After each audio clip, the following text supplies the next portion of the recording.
Welcome back to the Ruby Tuesday. My name's Ruben. This is my review for a new Netflix limited series called The Beast in Me, starring Claire Danes, Matthew Rhys, and Leonard Jerome, to name but a few. But our main protagonists here are Claire Danes and Matthew Rhys. It's about an author. Claire plays Aggie Wiggs, grieving the loss of her son, and she finds new purpose in unraveling the mystery behind the neighbor Niall Jarvis's vanished wife and his suspicious dealings. So this is a pretty stressful emotional watch, but I like the pacing of this because it knows what it needs to accomplish throughout the story. So the reveals of the mystery of what her neighbor is, who her neighbor is, the type of person he is, comes through for what her character is. So she's a writer, and it feels very natural for her to want to then start.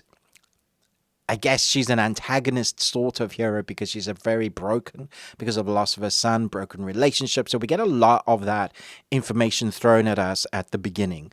But as the story starts to unravel, we see more to do with how her relationship is formed with her neighbor. I like the mental cat and mouse games that are showcased here. Both actors really portraying the feel logic of maybe I am not quite right. Maybe it is all made up in my head. If you have a neighbor that you think might be perhaps a killer or more than they show they are, and yet your neighbor is also quite charismatic, excuse me as I burp my Coke, that makes for a really compelling mystery if your actors playing these roles are able to draw you in to their sort of psyche. And that's where we have Matthew Rhys play this guy that is rich, but he is a broken man because of how his father has raised him. He's a guy that walks into a room and demands a certain amount of attention, but any time spent with him shows the kind of psyche behind him. So you're wondering as a viewer if he is just that type of guy, that sort of broken person, but also demanding attention and is a little bit spoiled, like a little toddler, but still in a grown man's body at times, but also quite smart.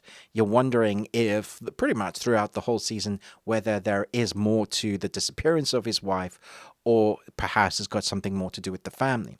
All of those storylines are interconnected really well, but the main focus is the A to B. We have our writer. She, played by Claire Danes, is a broken person because, as aforementioned, her loss of a child. That connection with her neighbor works really well for them butting heads and then form a relationship. It's an interesting journey because the story knows exactly where it needs to go. It ends well. So because they break it up into chunks, the pacing for that can bring us to an elevation where there's this tenseness, even though one particular episode you might be watching, not too much happens in most of it. There's this tension that's always underlining. You're wondering what's going to go wrong next. And as our two main protagonists form this weird psychosis relationship, it's interesting to see where you think this is going to run.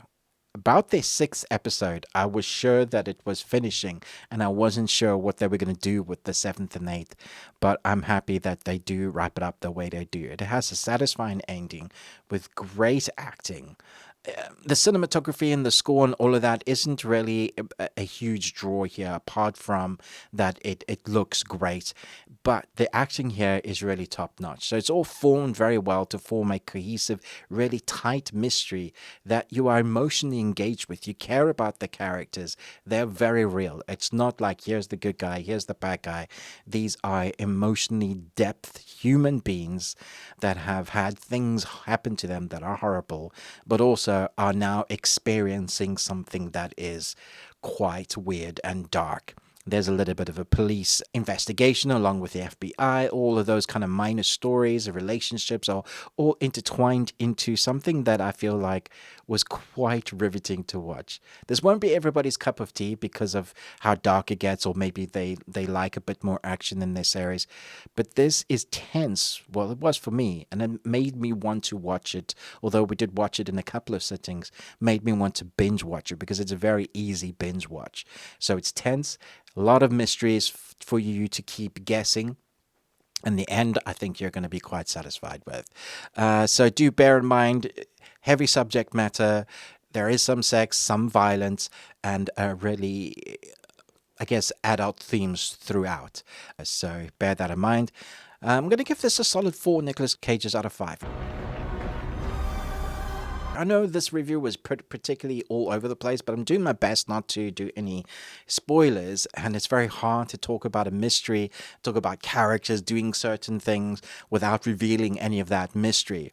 But as far as I can tell, The Beast in Me is going to be on one of those to watch lists when people are going to be talking about it in the zeitgeist. They afterwards, everybody starts talking about something that, have you seen this series? I feel like this is one of those. Claire Danes gives a fantastic performance, and her opposite, Matthew Rhys, also delivers some powerhouse acting. The scripting, dialogue, all of that is tight. These actors really deliver. So let me know your thoughts and feelings down below. Thanks so much for watching, but most of all, until next time, remember, live long and Tuesday.